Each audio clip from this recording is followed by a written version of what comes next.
Picture a world where the state decides if you deserve to live, not a tyrant, not a god, but a council of old men with cold eyes and calloused hands. They lift a newborn into the light, turn it over, and judge its worth like livestock. A crooked limb, a weak cry, even the slightest tremor, and the verdict is death. The infant is carried away, left on a mountainside beneath the stars. No mercy. No mourning. Only silence. This wasn't a dystopian fantasy or the nightmare of some futuristic empire. It happened in one of the most celebrated societies of the ancient world, Sparta. The same city that gave us the legend of the 300 warriors who stood against an empire was built on a system that engineered people like weapons. Every choice, from who could marry, to who could bear children, to who was allowed to breathe, was controlled by the state. But why? Because Sparta believed perfection could be manufactured. They thought weakness was a disease, and compassion was a flaw. To build the perfect soldier, they stripped away everything that made someone human: love, freedom, individuality, even family. In this story, we're peeling back the armor and red cloaks to reveal the truth behind the myth, a truth far darker than heroism. You'll see how Sparta turned men into machines, mothers into breeders, and children into instruments of war. And in doing so, how they created not an eternal empire, but a civilization destined to destroy itself.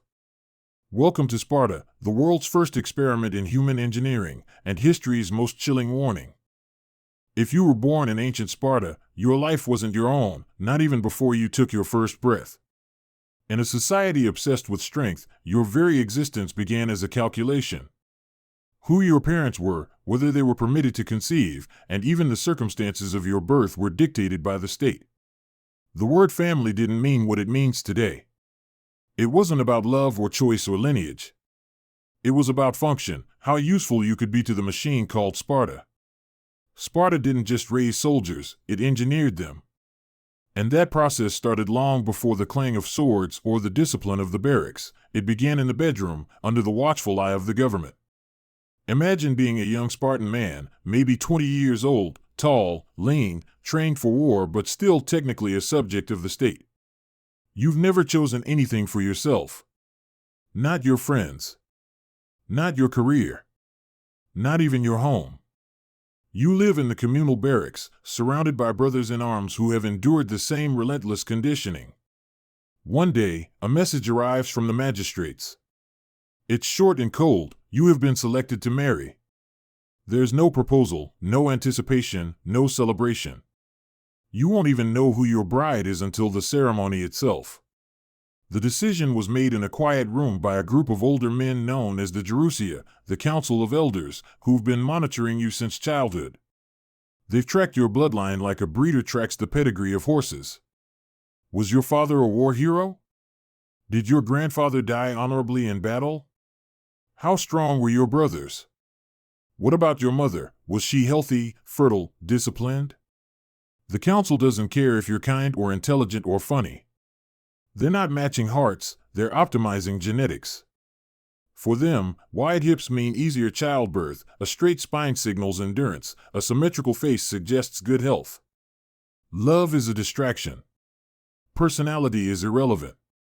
The goal is simple: breed the next generation of perfect warriors. And when they choose your partner, it's not because of chemistry. It's because, on paper, you and she make a strong equation. The wedding ceremony itself is unlike anything in the Greek world. To outsiders, it might look more like an abduction than a marriage. The bride is seized from her home by force, a symbolic act meant to mimic the capture of an enemy. Her head is shaved, her dress replaced with men's clothing, her femininity stripped away in a single ritual motion. Then she's left alone in a dark room. Hours later, her husband, the man she has likely never spoken to, sneaks in quietly from the military barracks. There are no witnesses, no celebration, no feast. The union is consummated in near darkness. And before dawn, he leaves without a word, returning to his barack bed among the other soldiers. To modern eyes, this ritual is disturbing, even cruel. But to the Spartans, it was practical. Emotional attachment was dangerous. A man who loved his wife might hesitate in battle. A father who adored his children might question an order that would put them in harm's way. The state needed absolute loyalty to the collective, not the household. So they rewired what it meant to love, to marry, to belong.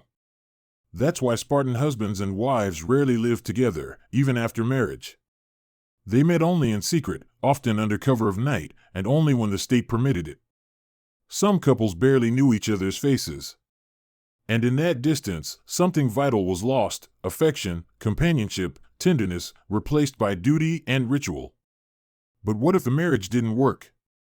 What if the wife didn't become pregnant, or the children born were frail? In any other Greek city, the couple might pray to the gods, seek healing, or accept fate. In Sparta, there was another option: the exchange of partners. The logic was chillingly efficient. If two people together produced weak offspring, the problem must be biological. So the state would rearrange the pairings.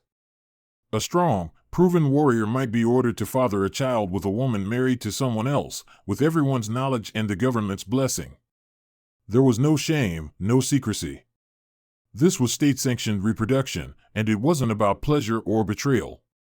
It was about results. Sometimes the husband himself requested the arrangement. If his wife could bear a strong son with another man, that son would still bring honor to his household. Paternity, in the Spartan worldview, was irrelevant. Every child belonged not to a family, but to Sparta. This system turned the most intimate act of human connection into a political function. Love became logistics. Desire was replaced by duty. And the result was a society where the concept of family, as a source of warmth and loyalty, was deliberately dismantled. For women, this system came with strange contradictions. Spartan women were among the freest in the ancient world. They could own land, receive education, and manage estates while their husbands were away. Outsiders admired their independence. Aristotle himself remarked, half in awe, half in disgust, that Spartan women ruled their men. But that freedom was an illusion. It wasn't granted out of respect, but out of necessity. The state wanted them strong, confident, and capable because they were breeding stock for warriors. Their education, their physical training, even their diets were all designed to produce healthy sons. They were told from girlhood that their worth was measured by the soldiers they birthed. If a son died bravely in battle, a mother could walk the streets honored as a hero. If a son fled in cowardice, she would live in disgrace. The famous Spartan phrase, "Come back with your shield, or on it," wasn't a father's rallying cry. It was a mother's command. The state had succeeded in something extraordinary and horrifying. They had replaced love with loyalty, compassion with efficiency, family with function. A husband might never see his wife's face in daylight. A mother might hand her infant to the council knowing it might never return. And somehow, the people accepted it, not as cruelty, but as necessity. For 3 centuries, this ideology worked. The Spartan breeding machine produced warriors of unmatched discipline, courage, and endurance. They became the terror of the ancient world, undefeated in battle, unyielding in will. But beneath the armor, the cracks had already begun to form. Because when a society treats love as weakness and humanity as a flaw, it builds strength that cannot bend, and therefore must eventually break. The night of labor in Sparta was not a time of joy. It was a test. Inside a small stone house, a woman cried out in pain, her fists clutching the rough fabric beneath her. The midwife, stoic and disciplined, whispered no words of comfort. Her duty was not to the mother, it was to the state. Outside, the torches burned low, and the sound of the wind carried over the rooftops. Every birth in Sparta carried the same question, the same unspoken fear: would this child be allowed to live?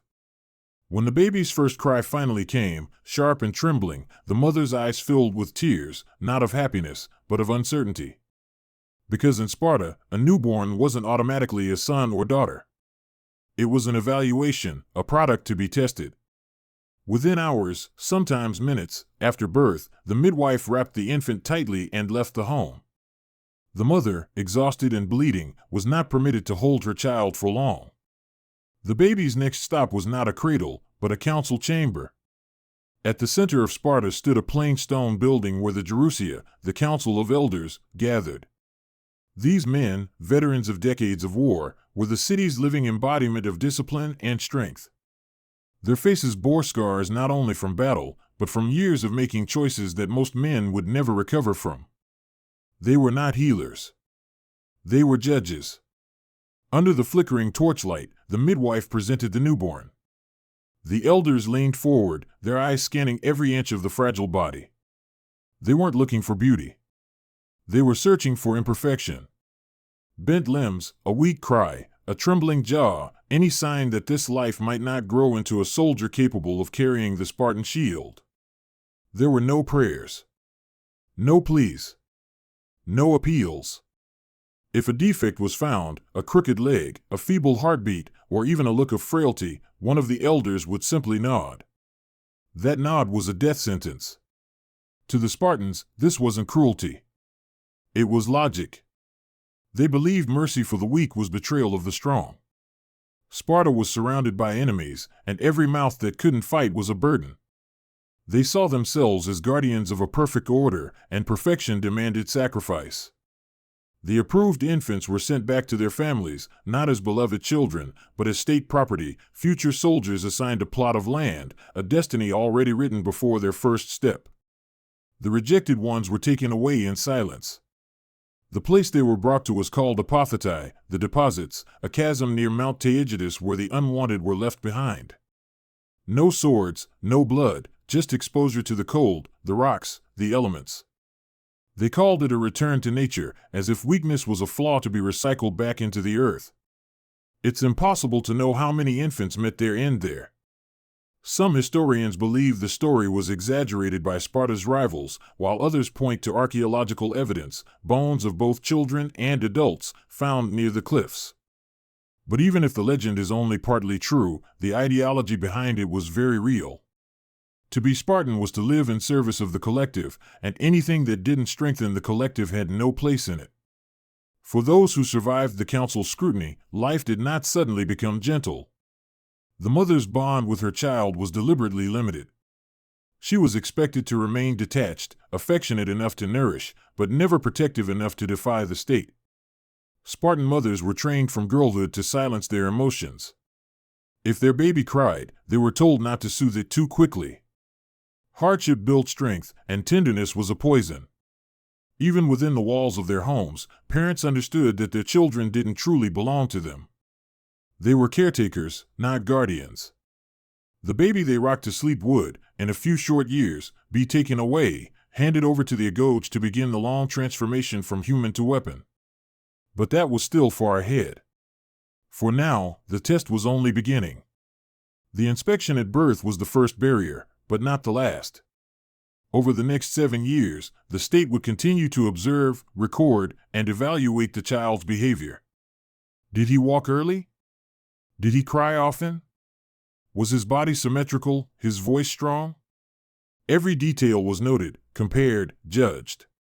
In other Greek cities, parents often named their children after gods or ancestors as a wish for protection or good fortune. In Sparta, the naming ceremony was stripped of that warmth. The name wasn't a blessing, it was a label, a category. You weren't named for who your family hoped you'd become, but for how you fit the system's mold. The idea behind all this was terrifyingly consistent. Weakness was contagious, they believed, like rot in a wall or sickness in the bloodline.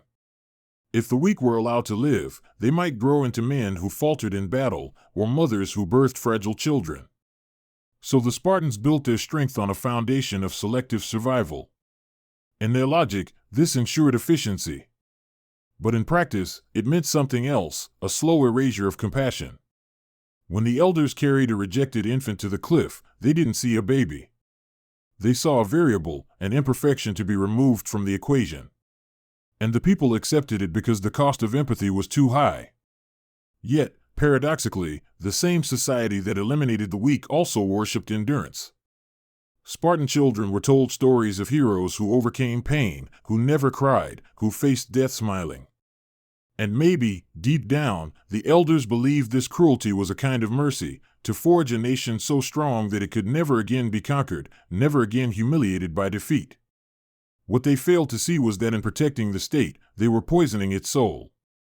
Imagine, just for a moment, being that Spartan mother. You've just given birth. You hear your child's first cry, but before you can even memorize its face, it's taken away. You wait for hours, then a day. When the door finally opens, you see the midwife return either with your baby in her arms or with empty hands. And whichever outcome she brings, you are forbidden to weep. Because in Sparta, tears were weakness. And weakness was treason. The story of Spartan infanticide is not merely about death, it's about a worldview that valued power above everything else, even love. A society that believed it could purify humanity by trimming away its flaws. For 3 centuries, it worked. The warriors of Sparta were unmatched. Their discipline, their courage, their endurance became legend. But those legends were born from shadows, from the cold, torchlit nights when the elders decided who was worthy of life. Those decisions shaped generations. They created a people who could march into battle without fear, but also a people who could no longer feel the warmth of what they were fighting for. And that, perhaps, is Sparta's most haunting legacy. Strength without compassion is hollow. Perfection without mercy is decay disguised as glory. The child that survived the council's inspection would not stay in his mother's arms for long. In most of Greece, childhood was a time of freedom and affection, the years before responsibility took hold. But in Sparta, childhood was an illusion, a short prelude to discipline. For 7 years, the boy lived under his mother's watch, but even that was temporary. From the day he could walk, every look, every movement was measured by the state. Then, at age 7, the knock would come. 2 soldiers at the door. No ceremony. No tears. Every Spartan mother knew this moment was coming, and she was expected to welcome it, not resist it. The boy's few possessions, a wool tunic, a belt, sandals, were packed. His mother handed him over without a word. To cry would be weakness. To cling would be shame. From that moment on, his real life began, not as a child, but as a recruit. He was taken to the barracks of the Agoge, a sprawling complex of stone courtyards and sleeping halls that would be his home for the next 2 decades. The word Agoge meant upbringing, but that translation is almost ironic. What happened there was not nurturing. It was manufacture, the process of turning boys into weapons. The first lesson was deprivation. The new recruits were stripped of comfort to strip away softness. They slept on beds made from reeds they had to gather themselves from the Eurotas River, cut with their own hands, often without tools. Their only clothing was a single rough tunic, worn through scorching summers and freezing winters. When frostbitten fingers cracked or fever set in, they were told to endure. Complaining was punished, not with sympathy, but with lashes. Food was deliberately scarce. The rations were small little barley, cheese, black broth, just enough to survive, never enough to satisfy. Hunger was constant, and it was part of the design. A hungry boy was a vigilant boy. Hunger taught cunning, resourcefulness, and the art of taking what you needed without permission. Stealing food was not a crime in Sparta, getting caught was. The instructors made that very clear. If you wanted more to eat, you had to steal it. Bread, meat, fruit, anything you could find. But if you were caught, the punishment was brutal. The purpose wasn't moral correction. It was skill refinement. One story, told by Plutarch centuries later, became legend. A Spartan boy once stole a fox cub to eat. When his instructor approached, the animal began biting through the boy's stomach under his cloak. Rather than reveal his theft, he stood silent, eyes forward, until he collapsed dead, the fox still clawing inside him. To the Spartans, this was not tragedy. It was triumph. The boy had died without showing weakness. He had learned the ultimate lesson: pain is irrelevant, honor is survival. Every night, as the boys huddled together on the cold floor, instructors, older warriors known as paedonomos, would walk among them, testing them, mocking them, forcing them to speak. Questions came rapid fire. Who is the bravest man in Sparta? What is your opinion of the king's tactics?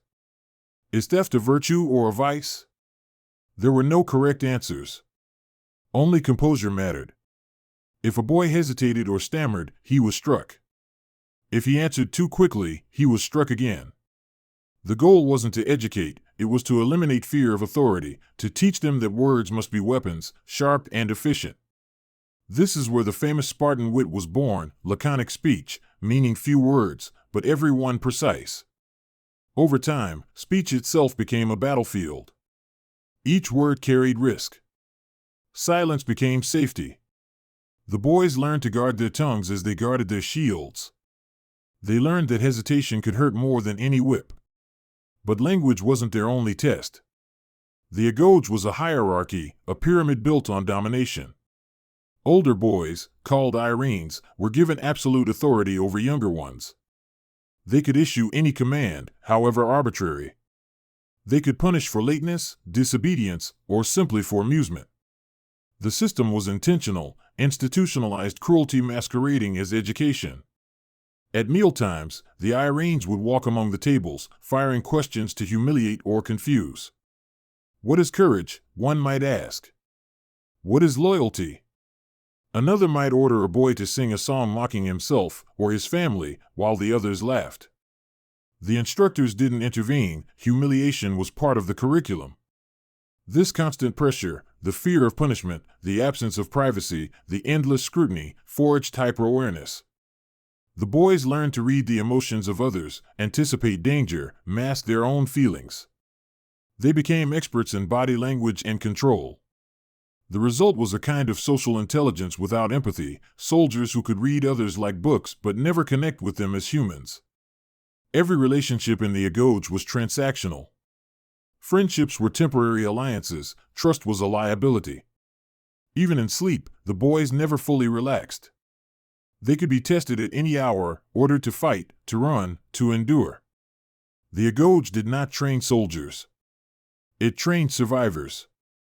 And yet, the process was not without strange forms of pride.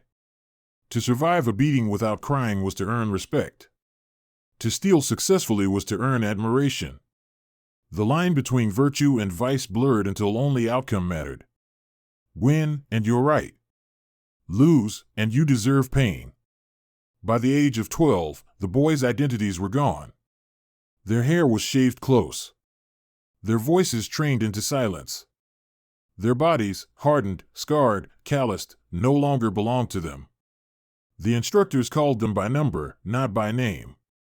They no longer asked why, they only asked how fast. How far? How long?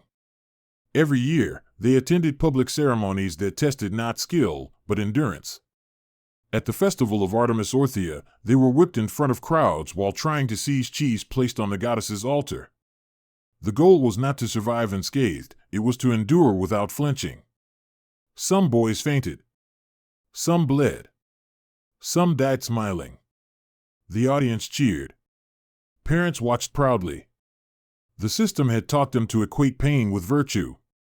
For outsiders, this ritual was barbaric.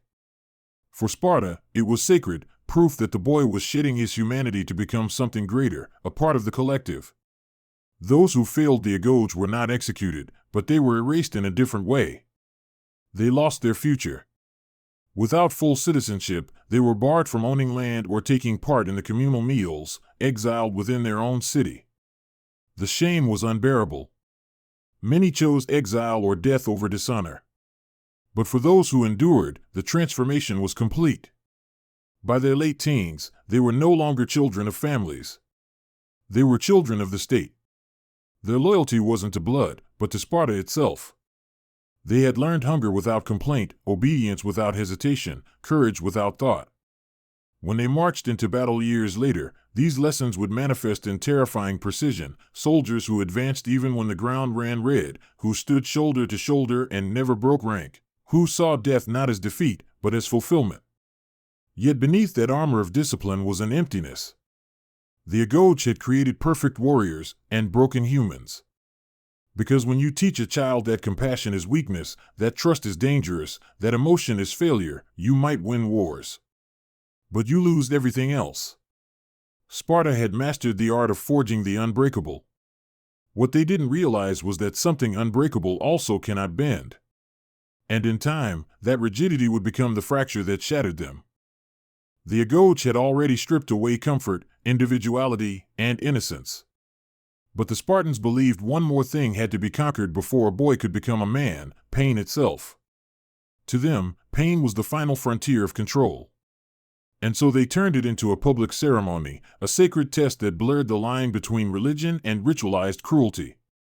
Every year, as spring approached, the city of Sparta prepared for the festival of Artemis Orthia, a celebration dedicated to the goddess of the hunt, of endurance, and of the wild. In other Greek cities, festivals meant music, dancing, and food. But in Sparta, it meant blood. The temple of Artemis Orthia stood on the banks of the Eurotas River, surrounded by reeds and sacred stones. On the morning of the festival, citizens gathered in silence. Mothers brought their children. Elders came wrapped in red cloaks, their faces weathered but unflinching. Even foreign visitors from other Greek cities would attend, curious or horrified by what they were about to witness. In the center of the courtyard stood the altar of the goddess, carved from dark wood and stained by centuries of offerings. But this was not where animals were sacrificed. The offering here was endurance. A block of cheese, simple, symbolic, was placed on the altar. It represented survival, the reward for strength. Before it stood rows of young Spartan boys, bare-chested, their faces stoic, their eyes fixed ahead. They had spent years training for this moment. To reach the cheese, they had to pass through a corridor of older boys armed with whips. There was no trick, no mercy. The older boys would lash without restraint, their leather thongs tipped with small knots that tore skin open. The goal was not to avoid the blows, that was impossible, but to endure them without reaction. No screaming, no crying, no flinching. The crowd watched in silence, as if witnessing a prayer. Every lash echoed like thunder against stone. The boys' backs turned red, then raw, but they pressed forward, step by step, toward the altar. The pain was unbearable, yet none were allowed to falter. The first who cried out would be shamed. The one who smiled through it would be praised. This was the trial of pain, the final test of the agoge. To survive it was to prove you were not just a man, but a Spartan. Ancient historians like Plutarch claimed he had seen boys die during the festival, collapsing from blood loss but still smiling, their lips pressed tight so no sound escaped. Whether that account was literal or exaggerated doesn't change what it symbolized. In Sparta, to suffer with silence was the highest form of honor. Even the parents in the audience did not intervene. If a mother shed a tear, she risked disgrace. If she cheered, she was commended. To outsiders, it looked like madness. To the Spartans, it was faith, proof that the city's ideals were stronger than flesh. And when the ceremony ended, those who endured were celebrated. The survivors carried the marks proudly, scars that told a story: I did not scream. But the festival wasn't just about physical endurance. It was a test of psychological obedience, a way to ensure that even in agony, the Spartan warrior's loyalty to the state remained unshaken. Pain was not a punishment, it was a teacher. It trained the body to obey the will, and the will to obey the state. Instructors later used the memory of that pain as motivation. Remember Orthia, they would say before battle, when soldiers faced overwhelming odds. And the men would tighten their shields and hold the line, because they had already faced worse. Still, behind the ritual's glory was something deeper and darker, a society's complete inversion of empathy. In the agoge, boys learned not only to endure pain but to inflict it without remorse. The same boys who had once been whipped now stood with whips in hand, continuing the cycle. Each generation inherited both sides of the cruelty, victim and perpetrator, until the line between them disappeared. Pain became the currency of belonging. Outside Sparta, other Greeks were appalled. Philosophers from Athens called the rituals barbaric, accusing Sparta of confusing bravery with brutality. But the Spartans dismissed them. To them, philosophy was idle talk. Courage wasn't something to be discussed, it was something to be demonstrated. For young Spartans, the lesson of Orthia went far beyond the festival grounds. It shaped how they saw the world. They learned that life itself was a battle, every hunger, every hardship, every injury a test from the gods. To show fear or doubt was to betray the city. In the barracks, the instructors reinforced this belief daily. The boys were pushed past exhaustion, starved, and exposed to the elements. They were beaten for mistakes, for hesitation, even for looking away during orders. But the most severe punishment was for crying, the ultimate sin against Spartan ideals. What emerged from this conditioning was a kind of calm ferocity, a composure that terrified enemies. On the battlefield, Spartan soldiers stood motionless under volleys of arrows, their faces blank, their ranks unbroken. They could march for days without complaint, fight until their blood pooled at their feet, and still move as one body. That control, that terrifying serenity, was born here, in the ceremony of orthia, in the philosophy of pain. But behind the discipline lay a tragic cost. Many of those boys grew into men who could no longer feel anything but loyalty and rage. They could endure agony but not affection. They could kill without hesitation but could not comfort a friend. The Agoge had given them invincibility at the expense of humanity. For Sparta, this trade seemed worth it, for a time. The city's enemies feared them, its soldiers were the envy of Greece, and its victories seemed to prove the system right. Yet, the same ritual that built their strength was also a prophecy of their fall. Because when a civilization worships pain as virtue, it eventually forgets how to heal. The scars left by Orthia were not just on the bodies of its youth, they were etched into the very soul of Sparta. Generations of soldiers carried them proudly, believing they made the city immortal. But immortality built on suffering can only last as long as people are willing to suffer. And in the centuries to come, when wealth, comfort, and the temptation of peace began to creep into Spartan life, that willingness faded. The discipline wavered. The children no longer smiled under the lash. The ceremony that once defined them became a performance, a memory of a time when pain meant purpose. The trial of pain had forged the greatest warriors of the ancient world. But it had also forged a silence so deep, so absolute, that it drowned out everything human within them. The boys who survived the Agoge had learned to control every instinct, hunger, fear, emotion. But before they could become true Spartan warriors, there was one final test, one last descent into darkness. It wasn't about endurance or strength anymore. It was about obedience, to the state, to its laws, and to the silence within their own conscience. That final trial was called the Cryptia. No other part of Spartan life was as shrouded in secrecy, or as disturbing. It was the unseen machinery that kept Sparta standing, a ritual that turned soldiers into shadows, and shadows into instruments of control. To understand why it existed, you must understand the world the Spartans had built. For all their glory, their city was tiny, a warrior elite ruling over a massive population of enslaved people called helots. These weren't foreigners or captured enemies. They were Greeks, descendants of neighboring peoples the Spartans had conquered long ago. They tilled the fields, harvested the crops, cooked the food, built the houses. They were the unseen hands that allowed Spartans to train, fight, and govern.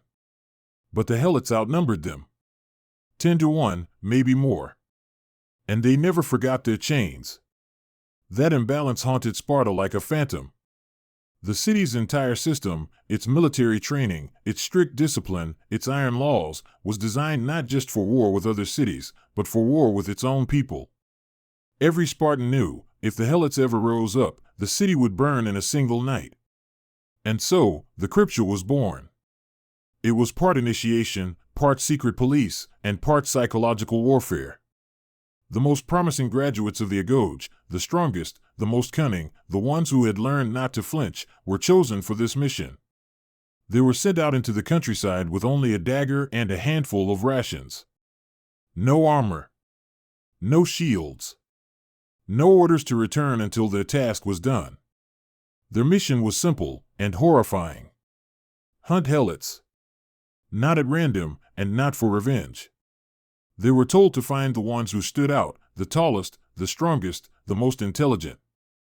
Any helot who showed leadership, who might inspire rebellion, was marked for death. The recruits moved only at night, silent as ghosts, hiding during the day in fields and forests. They stalked their prey through moonlight and shadow, striking swiftly, leaving no witnesses. To the Spartans, this wasn't murder. It was maintenance, cutting down the tall poppies before they could overshadow the rest. It was also a lesson. Could you kill without hate? Could you end a life not out of anger or passion, but because the state demanded it? The Cryptia was designed to remove the final barrier between warrior and weapon, empathy. Before each mission, the highest magistrates of Sparta, the ephors, performed a ritual. They declared formal war on the Helots. It was a legal loophole, a bureaucratic purification. For that year, the Helots were not subjects. They were enemies. And that meant killing them was no longer a crime, it was an act of war. That single decree turned an entire class of people into lawful targets. It gave young men permission, even duty, to commit what in any other society would be murder. And yet, the most terrifying part wasn't the killing. It was the silence. The Cryptia was never discussed publicly. The boys who returned were forbidden to speak of what they had done. There were no medals, no songs, no celebration. Only the cold satisfaction of survival. Those who came back changed. Some were quiet and distant, haunted by what they had seen. Others became harder, colder, their humanity eroded into obedience. Either way, the Cryptia had succeeded. It had created perfect instruments, men who would follow orders without hesitation, who could suppress fear, pity, and even identity. The Helots, for their part, lived in a constant state of terror. They never knew when the shadows would move, when the whisper in the night would be the last thing they heard. Some resisted in small ways, broken tools, poisoned wells, quiet acts of defiance. Others fled to the mountains, forming small rebel bands. But most endured, living in fear of the dagger that might come at any moment. Through that fear, the Spartans maintained control for centuries. It was a system built not on love of the state, but on terror of its reach. The Cryptia became a myth within a myth, part legend, part warning. Some Greek historians wrote that it was exaggerated by enemies of Sparta, that it couldn't possibly have been so cruel. But even they admitted that something like it must have existed, because how else could so few control so many for so long? For the Spartan elite, the Cryptia served another purpose. It wasn't only a weapon against the Helots, it was a filter. The young men who returned without breaking were ready for command. The ones who couldn't handle it quietly disappeared. By the time they reached adulthood, these men were no longer ordinary soldiers. They were the foundation of Sparta's military dominance, soldiers who could march into battle with calm precision, men who would die before disobeying. But the same qualities that made them powerful on the battlefield made them fragile as human beings. The Cryptia had trained them to see the world through a single lens, obedience and control. They learned to see fear as a tool, compassion as a weakness, and death as a solution. And when you build a society out of men like that, there is no room left for mercy. Still, in the eyes of Sparta, the Cryptia was not a shameful secret. It was a necessary ritual, an annual cleansing. The city believed it kept the balance, that without it, their world would collapse. And in a way, they were right. For 300 years, the system worked. The Helots never managed a full-scale rebellion. The Spartans remained supreme on land. Their discipline, their unity, their ruthlessness, all of it stemmed from the same source, fear. But fear is a fragile glue. It binds tightly for a while, and then it corrodes everything it touches. Over generations, the Cryptia didn't just destroy the Helots, it destroyed the Spartans themselves. It stripped away compassion, imagination, and moral flexibility, the very traits that allow societies to adapt and survive. The men who returned from the shadows could no longer build, only destroy. The Cryptia was meant to secure Sparta forever. Instead, it ensured its decay, a society that could kill with precision but could no longer evolve. In the end, Sparta didn't fall to its enemies. It fell to its own perfection, and the shadows that perfection created. While the Spartan boys were being hardened in the barracks, their mothers walked the marble streets of the city, seemingly free, but freedom in Sparta came with chains of its own. In most of ancient Greece, women lived behind walls, rarely seen in public. But in Sparta, women ran estates, competed in athletics, and even spoke openly in public assemblies. To outsiders, they seemed powerful, almost scandalously so. But behind that illusion of independence was a deeper truth: their freedom was functional, not emotional. Spartan women were liberated not for their own sake, but because the state needed them to be strong, to raise and produce the next generation of soldiers. From the moment a Spartan girl was born, she entered her own kind of ego, a parallel upbringing designed not for battle, but for endurance. She learned to run, to wrestle, to throw javelins. Her muscles were built for childbirth, her discipline for loyalty. While Athenian girls were taught to weave and cook, Spartan girls were taught to command their breath under strain and their hearts under grief. At dawn, they trained outdoors, their tunics short, their hair braided back, their skin bronzed by the sun. To the rest of Greece, this was shocking, indecent, even. To Sparta, it was holy. Every sprint, every leap was an offering to the state, a preparation for the sacred duty of motherhood. They ate well, better than most women in Greece, because the Spartans understood a simple biological truth: weak mothers produce weak children. Their diet was rich in grain, cheese, and figs, ensuring that the wombs of Sparta would never fail. Education wasn't limited to the body. Spartan women were literate, unusual for their time, and were taught the laws of Lycurgus, the city's legendary founder. They learned mathematics, property management, and philosophy. But the purpose of this learning wasn't enlightenment, it was efficiency. When men were away at war, women managed estates, oversaw slaves, and kept the economy alive. They ruled households, not because men trusted them, but because the men were rarely there. Every Spartan woman was taught that her life's mission was to serve the state through strength. Love was secondary. Compassion, dangerous. A Spartan mother's first lullaby was a battle hymn. Her first lesson to her child was courage. And when her son reached 7 years old, and soldiers came to take him to the agoge, she didn't cry. She didn't plead. She handed him over with pride, sometimes saying the words that became legend: "Come back with your shield, or on it." To her, that wasn't cruelty. It was devotion, the purest form of loyalty to the city's ideals. A son who died bravely in battle brought honor to his mother's name. A son who fled brought disgrace to her bloodline. The Spartan women internalized this creed so completely that they began to enforce it among themselves. A mother whose son died fighting was congratulated in the streets. A mother whose son returned in shame was ostracized, whispered about, or worse, accused of cowardice by proxy. In one famous tale, a Spartan woman heard that her 5 sons had died in battle. When a messenger told her the news, she didn't wail or faint. Instead, she asked, "Did we win?" When the messenger nodded, she smiled. "Then it was worth it," she said. Whether this story is literal or myth, it captures the psychological triumph of the Spartan state. They had turned maternal instinct, the deepest, most primal human bond, into an extension of state ideology. The women of Sparta became both the womb and the wall that protected their nation.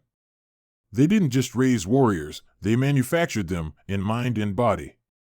Marriage, too, was a utilitarian act. Romantic affection was neither expected nor encouraged.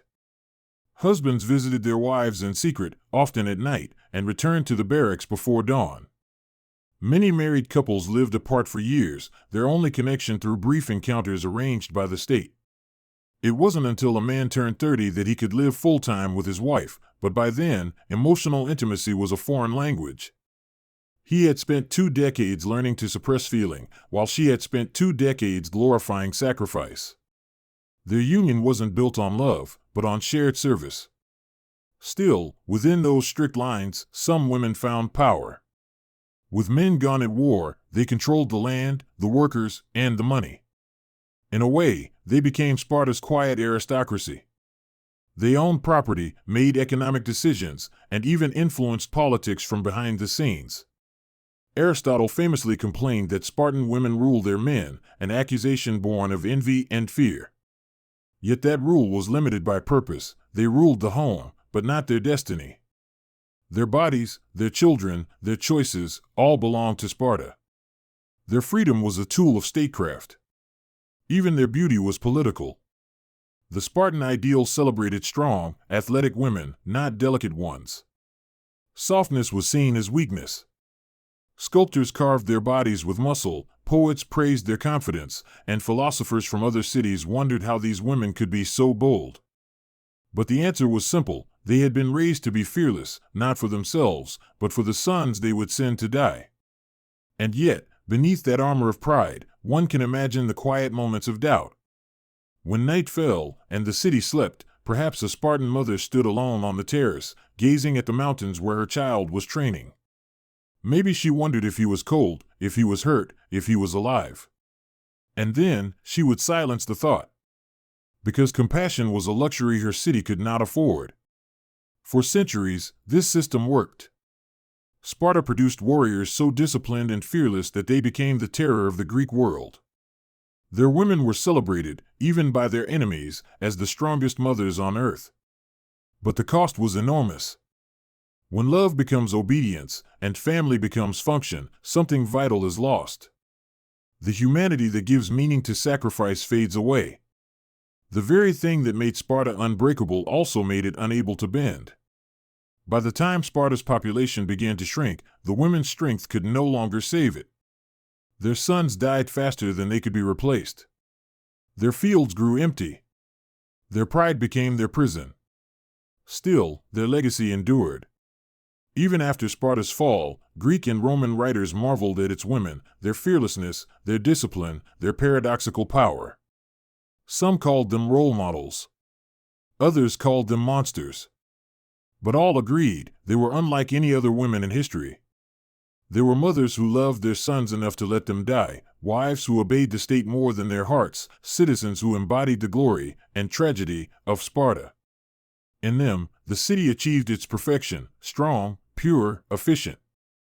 And in them, the city sealed its fate, a civilization that had forgotten how to feel. For nearly 3 centuries, the Spartan system appeared invincible. From the mountains of the Peloponnese to the plains of Thermopylae, the world knew their name. The discipline, the endurance, the unbreakable will, it all worked. Sparta had become the Iron Heart of Greece, feared by its enemies, admired by its allies, and mythologized by everyone else. But perfection has a cost. And every perfect machine eventually breaks, not from outside pressure, but from the cracks within. At the height of its power, Sparta had achieved everything it set out to do. Its armies dominated the land. Its enemies trembled. Its citizens lived with the confidence of destiny.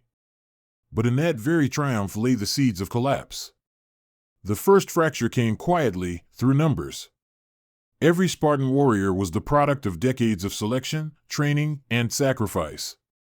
From birth to adulthood, the state invested everything in forging one perfect soldier. But that perfection was fragile. Every death in battle was a loss that could not easily be replaced. Each fallen soldier represented 30 years of investment, from controlled breeding to the harsh trials of the agoge. While other Greek cities could recruit new men from their populations, Sparta could not. Only the descendants of full citizens, the homoi, or equals, could serve as true warriors. And as war after war drained their numbers, the citizen population began to shrink. Slowly at first, then catastrophically. By the time of the Persian Wars, there were perhaps 8,000 full Spartan citizens. 2 centuries later, barely 1,000 remained. Each defeat carved away not just soldiers, but the very foundation of Spartan identity. Even victories bled them dry. The Battle of Thermopylae, remembered as the ultimate symbol of heroism, was also an irreversible loss of their finest men, 300 of the best, gone forever. Their legend inspired Greece, but it wounded Sparta beyond repair. The second fracture came from rigidity. The agoge had produced unmatched warriors, disciplined, obedient, and efficient. But it also crushed innovation. Spartans were trained to follow, not to imagine. To obey, not to adapt. Their strength lay in unity and repetition, not creativity. For centuries, this formula worked. The Spartan phalanx, a tight formation of shields and spears, was unstoppable. Their soldiers moved like a single organism, disciplined and deadly. But warfare evolved. New tactics emerged. Generals from other cities began experimenting with flexibility, mixed forces of cavalry, archers, and light infantry. Sparta refused to change. They clung to tradition as the world moved on. Then came Leuctra, 371 BCE, the day the perfect machine shattered. The Theban general Epaminondas faced the Spartan army on the plains of Leuctra. His strategy was unlike anything the Spartans had seen. Instead of matching their line evenly, he concentrated his troops, stacking his left flank 50 men deep, forming a wedge of unstoppable force aimed directly at the Spartan right, where their king and elite guard stood. The Spartans laughed. It broke every rule of warfare they knew. But when the battle began, the wedge struck like a hammer against glass. The Thebans crushed through the Spartan line, shattering it in minutes. Their king, Cleombrotus, was killed. 400 Spartans, nearly a third of their surviving citizen class, fell beside him. In one afternoon, the myth of Spartan invincibility died. The shock was greater than any defeat they had ever suffered. Sparta had defined itself by a single promise: Spartans do not lose on land. When that promise was broken, so was their identity. The third fracture was corruption. With victory over Athens in the Peloponnesian War, wealth poured into Sparta: gold, tribute, and luxury from conquered cities. For generations, Spartans had lived simply. Their founder, Lycurgus, had outlawed gold and silver to keep the citizens humble. But once wealth entered their walls, it changed everything. Land, once distributed equally among all citizens, became concentrated in the hands of a few families. The ideal of equality, homoi, vanished. A new aristocracy rose, while others fell into poverty. Many citizens could no longer afford the communal meals or training required to keep their status. They were expelled from the warrior class. The city that once prided itself on unity now fractured along class lines. Discipline turned to greed. Duty gave way to comfort. The agode still existed, but fewer and fewer boys entered it. Those who did were no longer driven by necessity, but by nostalgia. Sparta's greatest strength, its rigid structure, had become its cage. The final fracture was demography and pride.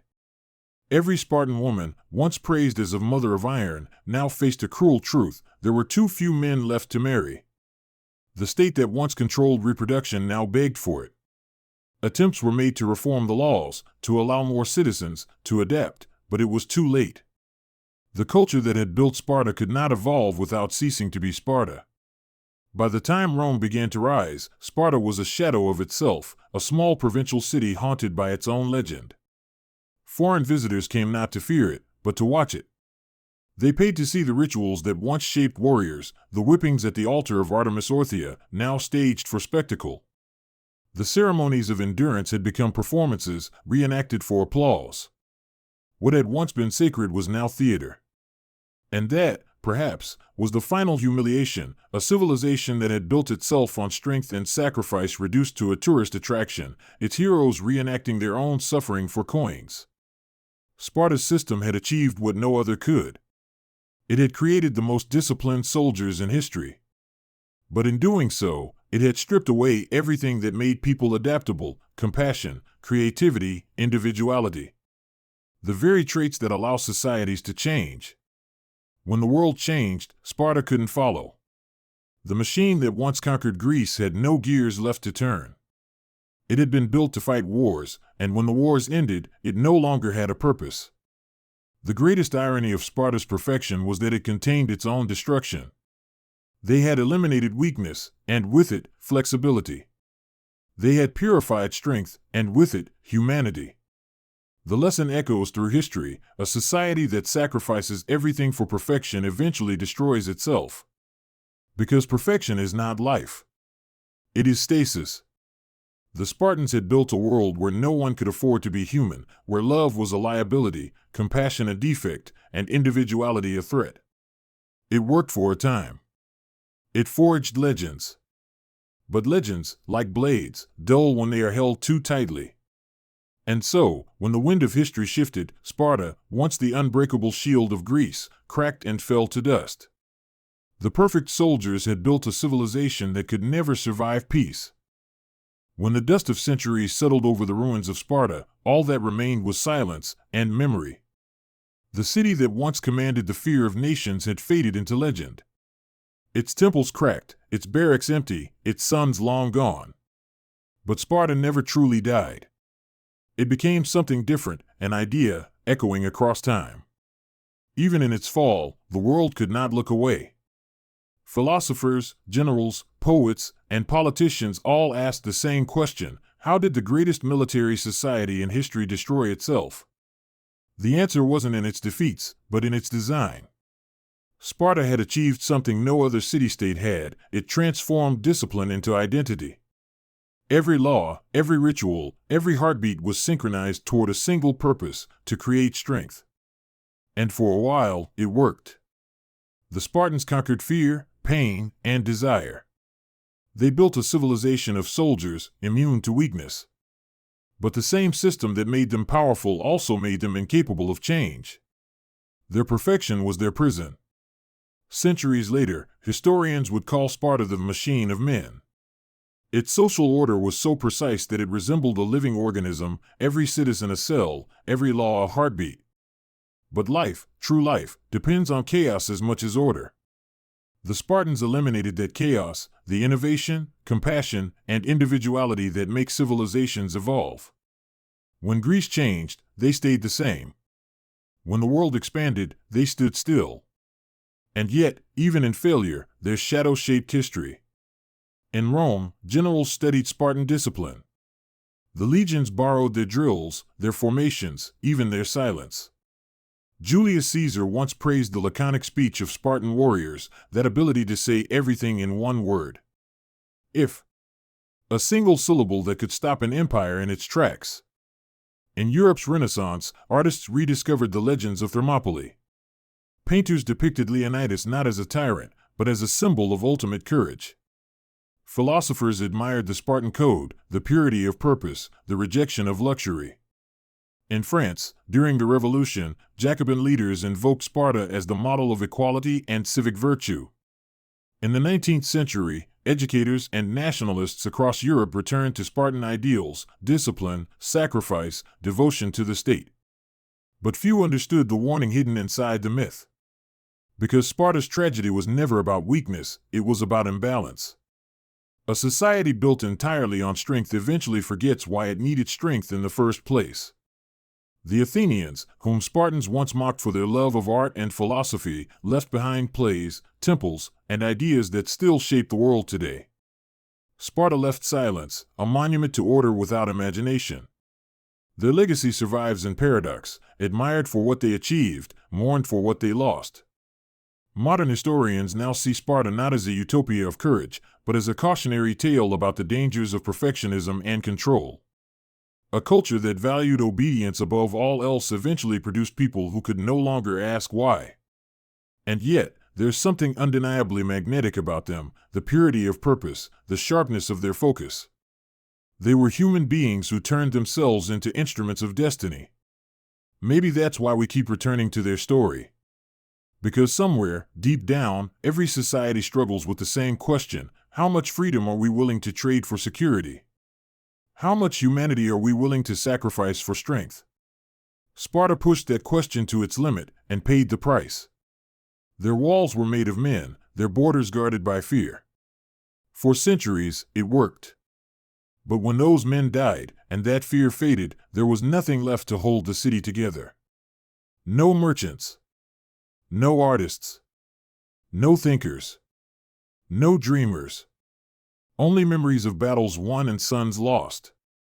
Still, in that emptiness lies a strange beauty, the beauty of conviction. Imagine standing on the ruins of Sparta today. The olive trees whisper in the wind, the Taygetus mountains cast long shadows across the valley, and the foundations of ancient temples peek through the grass. There are no monuments to conquest, no towering statues of kings. Only fragments of stone, the bones of a city that believed too completely in its own myth. And yet, when you close your eyes, you can still hear it: the echo of marching feet, the discipline of generations, the whisper of a creed that outlived the city that created it. Spartans do not ask how many, only where they are.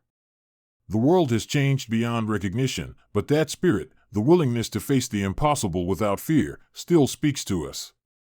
Soldiers, athletes, leaders, even ordinary people look to Sparta as a mirror for endurance.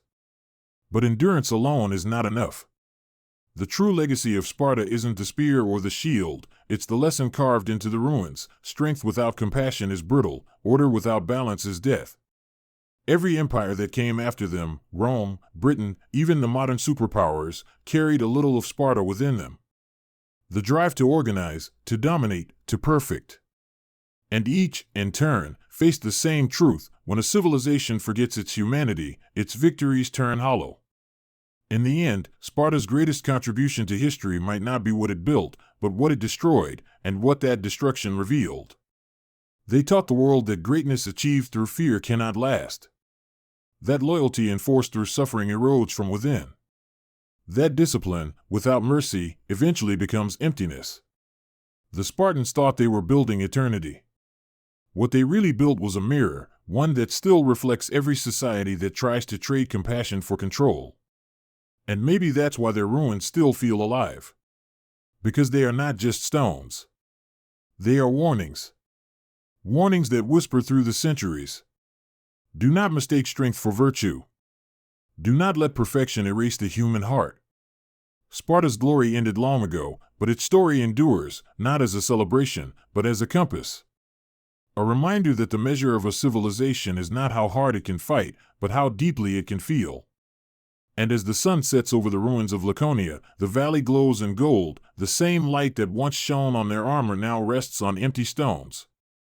The perfect machine is gone. But its lesson remains. Perfection is not immortality. Humanity is.